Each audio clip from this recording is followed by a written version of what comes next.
So I decided, You had no way to wash your clothes. yeah, All right, go So- ahead. I was going to build a washing machine. And so I had a 55-gallon barrel. I cut the top half, top third of it away, and then I had a little auxiliary gasoline engine, and it I took the landing gear, gear bunch. It did this, you know. The hydraulic part where the landing gear went up and down? Well, I hooked that up, and I tied that, so it walked in my washing machine, and I cranked it up, and it had to idle, and button is wash. So you had the landing gear going back and forth instead of just up into the plane? Yeah. So you had it, It was working. Oh, it worked great, boy.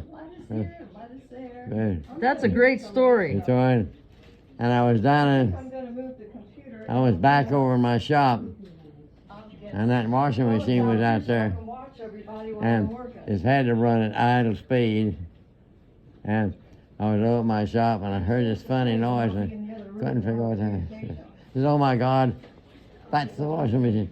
The spring that operated on the governor, throttle governor, spring broke.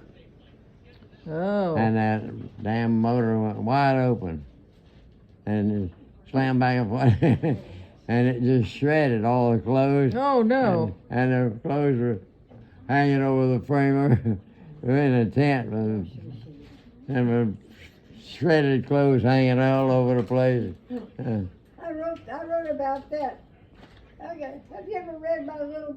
Yeah, I have that. This was his Navy things. That's what he's talking about. Okay. Yeah, I do have that. Some of the things I missed, but I got most of the good ones. Yeah. That's pretty brilliant. So you had to disassemble the hydraulic system off the landing gear? I mean, you actually took it off an airplane? All I wanted was that gear. Okay. Yeah. They probably had a graveyard for that stuff. And, it worked pretty good. I imagine. Yeah. I know you don't want to talk about it, but you saved some men's lives because of that prop, feather in the prop. You saved men's lives. Yeah. I mean, you did. It's hard to think about it. Yeah. My cream. Niedermeyer, Don Check, Caffarelli, and Kid Langham. Donald Trump is just a crook. Didn't get home.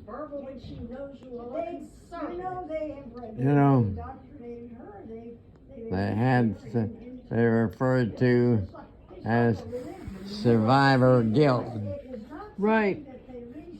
When you realize that I lost all those men were killed. Niedermeyer, Don Check, Caffarelli, Kid Langham, and you can't understand why you're alive.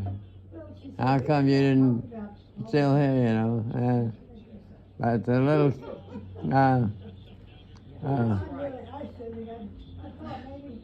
you thought maybe you could convert her. I was supposed to. Don't you understand? If you've lost, I'm sorry. you've lost freedom. I just Jacksonville. That's where Kid Langham's girlfriend lived there, and he said to me, "Please go by," and gave me the name and addresses, and tell her I was thinking about her. John is going to date. Hard to tell somebody something. So I got down to Jacksonville, where they called Separation Center. That's where you go to get discharged and everything. And that's where you go in. They got all your records and put on a damn medal. Right. ribbons on you and that sort of thing. And it makes you wonder I don't think he'll be back. how come you survived all that. So many of them didn't 9 o'clock yesterday morning. survive their guilt. I didn't do. I moved out, yeah. And I moved. You got pretty close though. Uh, You got pretty close. You told me you told me your plane was fired at, right? huh? You told me your plane was fired at. The plane you were driving was fired at? Oh, They fired at the airplane? Kid Langham was a radio man. And I looked up and over the intercom it says bogey at 11 o'clock high, and it said, "Uh-oh, he's coming for us." And Kid Langham jumped up, ran over, and got in a gun turret up there, and he looked up and he says, "Come on, Buster, I got something for you." And the guy did turn like that, and Kid Langham didn't even look down. He said, and no matter where the guy went, there was a line of bullets, and he tried to peel off like this and then get away from him, went right into London, and he just. Wow. Wow. Yeah. You told me this, what is his name? Ken Langham? Or Kid? They call him the Kid. He Kid. lied about his age. Right. And he went, what was he, 17?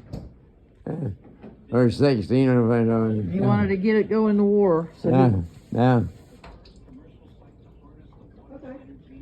That looks good. I'm sure. He would fire without looking through the crosshairs, right? He just, No, he just sit like this and says, "Come on, buddy, I got something for you." And then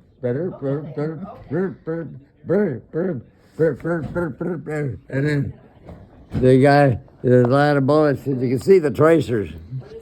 They had tracers every seventh or 10th, depending.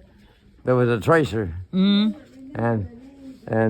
as you see a light here and a light here, you got to realize there's 6 more bullets in the middle, in between them. Right. And I remember old Kid Langham leaned back like this, says, "Come on, buddy, I got something for you." Wow. Oh, And you were what, 19, 18 years old? Yeah. How old were you? You're lucky you didn't well, 18? at that time, Yeah. count your blessings. I done 19, 19. 21. We've had a whole No. squadron. You served for 4 years? Yeah, Yeah. yeah. To all of the Looks like they got lunch ready. No, while they were 3 years, 21 days, 100 children there a couple of and times. 4 hours. Wow. How much time? Yeah, Hey, they could have raised my pay. I couldn't. Okay?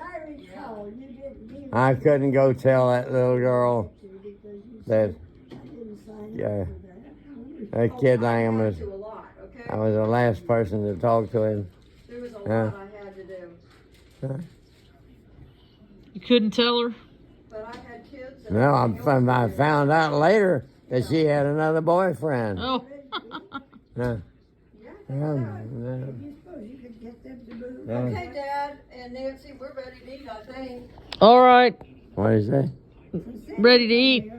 Huh? 10-course meal. Ready to eat a 10-course meal? Yeah.